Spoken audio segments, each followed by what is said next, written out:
Ustadz Nana Gerhana. Pas naik, loh ini yang tadi gendong organ tubuh.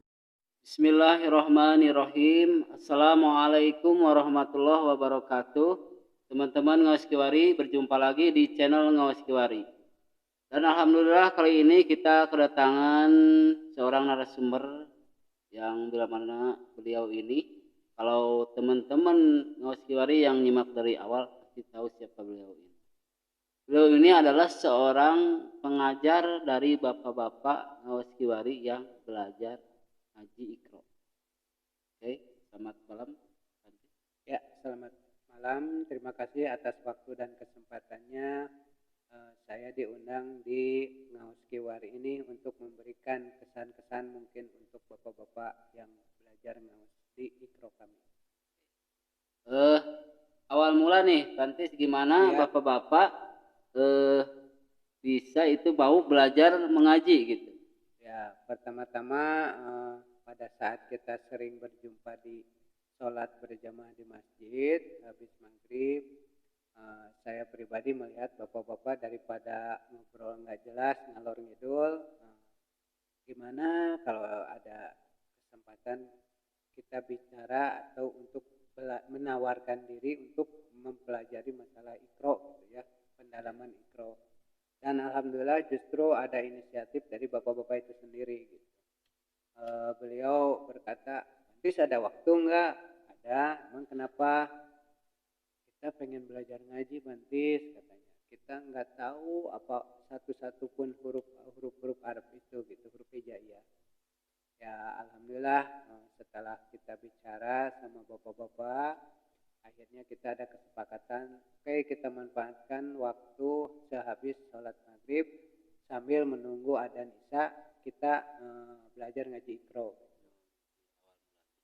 Oke. Dan sekarang gimana perkembangannya nih bapak-bapak? Ya, kalau saya perhatikan alhamdulillah progresnya meningkat.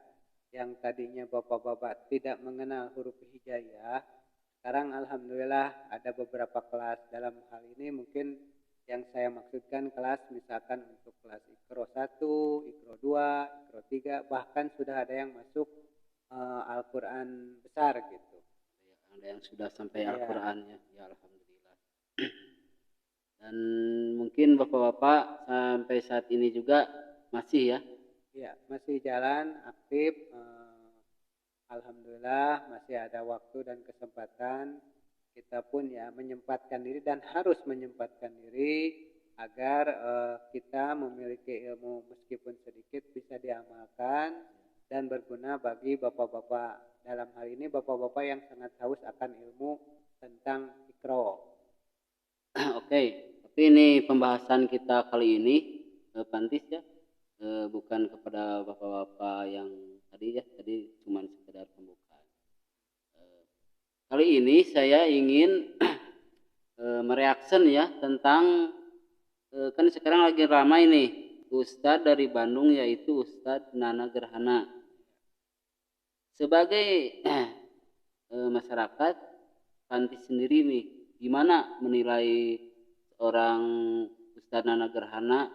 Bahkan Pantis juga pernah katanya bertemu gitu di suatu pengajian, suatu acara gitu ya. Oke, menurut tanggapan Pantis sendiri gimana? Ya, kalau bicara awal mula, saya hanya dengar Ustadz Panana Gerhana, Ustadz apa namanya, Ustadz yang lagi viral.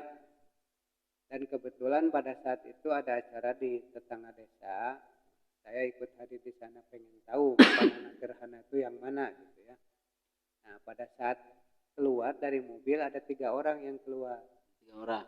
3 orang. Yang satu gendong organ tunggal, yang satu bawa kecapi, yang satu bawa alat-alat seperti mic kayak gitu. Oh, jadi dakwahnya itu bawa alat musik? Ya.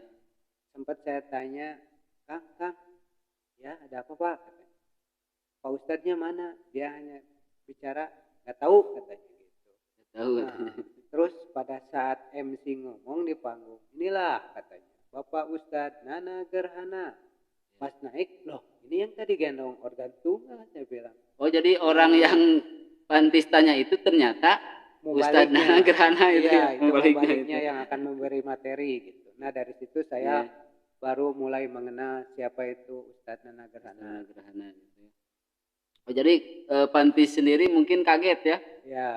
Nggak nyangka bahwa itu adalah seorang mubalik gitu ya. Ya gimana kita tidak percaya, masalahnya dari segi pakaian yang dia pakai, kemeja, dilinting, pakai celana jeans, pakai sepatu sport.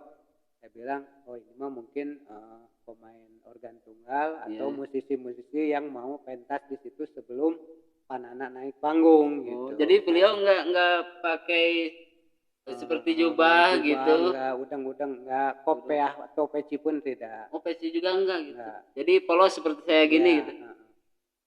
Jadi terkesan maskulin gitu ya, rambutnya pakai minyak gitu.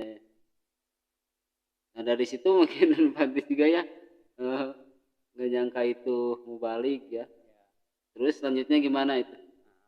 Kalau dilihat dari sisi egoisme saya pribadi, saya bilang dari penampilannya aja udah kayak gini, mungkin metode dakwahnya juga mungkin lah acak-acakan gitu ya, atau dianggap saya sepele aja gitu ya. Dianggap sepele itu ya tadi. Dianggap sepele, apalagi sampai bawa-bawa organ tunggal ini mau apa gitu. Mau ceramah atau mau main musik gitu ya. Tapi setelah saya simak isi dakwahnya, loh lain ini gitu ya. Metode dakwahnya justru lain dari yang lain gitu. Dan alhamdulillah audien di sekitar saya pun merasa pertama terhibur, yang kedua tercerdaskan dengan metode dakwahnya Pak Ustadz Nana Gerhana gitu.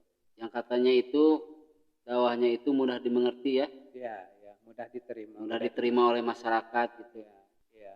Jadi setiap mubalik pasti ada metodenya masing-masing. Dan apa yang disampaikan oleh Pak Nana Gerhana itu metodenya cepat diterima oleh audien. Cepat diterima gitu ya. Cepat merespon masyarakat gitu ya. Jadi kalau istilah orang Sunda pergi ngaji teh aya baun balik gitu. Oh iya, ada aya baun balik. Jadi ada ilmu yang bisa dibawa pulang ke rumah untuk sebagai dijadikan pedoman hidup. Iya, betul sekali. Oke. Nah, yang menarik ini dari ceramah Pak Ustadz Nana itu selain itu apa aja? Ya dari sudut pandang pendidikan kebudayaan juga dia bagus ya. Kenapa? Karena budaya Sunda itu memang harus dilindungi, dilestarikan. Dilestarikan ya. Beliau pernah dalam satu dakwah dia menyampaikan ilmunya dengan cara seperti sinden gitu ya. Yang seperti sinden yang mau nyawer di acara pernikahan itu. Dia bagus gitu ya. Oh terkesan, saya bilang ini orang lulusan apa gitu ya. Kalau stisi itu memang masuk akal, tapi dia kalau dilihat dari backgroundnya dia itu SPDI, jadi sarjana pendidikan agama Islam. Tapi budayanya dia sangat menjaga sekali, bagus sekali ya. Karena mungkin siapa lagi yang akan melestarikan budaya Sunda selain orang Sunda itu sendiri. Jadi kalau dalam bahasa peribahasa Sunda begini ya, iya ya. Jadi moal aya anu bisa manggihan tapak ngojai meri dina leuwih lintang ti merina. Nah itulah yang coba ditonjolkan oleh Pak Ustadz Nana Gerhana dalam setiap metode dakwahnya dari kampung ke kampung, dari kota ke kota. Itulah positifnya apa yang disampaikan oleh Pak Nana Gerhana.